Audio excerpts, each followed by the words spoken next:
আসসালামু আলাইকুম ওয়া রাহমাতুল্লাহ। প্রিয় শিক্ষার্থী বন্ধুরা, আশা করি আপনারা সবাই ভালো আছেন এবং সুস্থ আছেন। আজ আমরা ইলমুস সরফ থেকে 5 নম্বর বাবে কারুমা ইয়াকরুমু আলোচনা করব ইনশাআল্লাহ। আমরা সুলাসি মুজাররদের 5 নম্বর বাব আলোচনা করব। আজকে মুত্তরিদের 5 নম্বর বাব আলোচনা করব। সুলাসি মুজাররদ মুত্তরিদের 5 নম্বর বাব আলোচনা করব। তা হচ্ছে কারুমা ইয়াকরুমু, আর মাউজুন হচ্ছে ফাউলা ইয়াফউলু। আলামত হচ্ছে এই বাবের মাদি এবং মুদারে উভয়টির আইন কালিমাতে দম্মা হবে। আর এই বাবটির আরেকটি বৈশিষ্ট্য হচ্ছে এই বাবটি লাজিম, অর্থাৎ এটি মাফুলের দিকে মুখাপেক্ষী নয়। তাহলে চলুন তাসরিফুস সগীর সংক্ষিপ্ত রূপান্তরে যাই। যদিও অন্য অন্য বাবগুলোতে 9টি ওয়ার্ড হয়, কিন্তু এখানে 9টি ওয়ার্ড হবে না, এখানে মাত্র 6টি ওয়ার্ড হবে। তাই এখানে 6 লিখে দিই, 6টি ওয়ার্ডস অনলি। তাহলে চলুন প্রথমে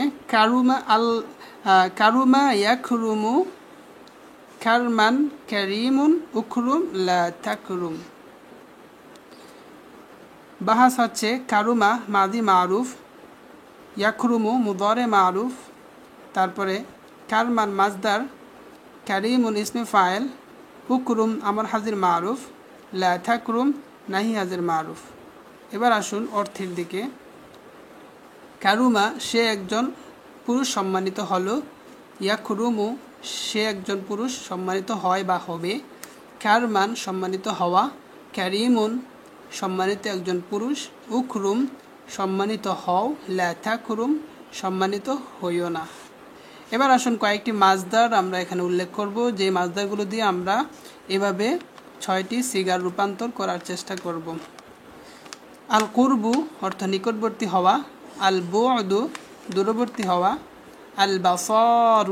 আল বাসরতু দৃষ্টিসম্পন্ন হওয়া, আল কাসরতু অধিক হওয়া, আল শারাফাতু সম্মানিত হওয়া, আল আজমাতু মহান হওয়া।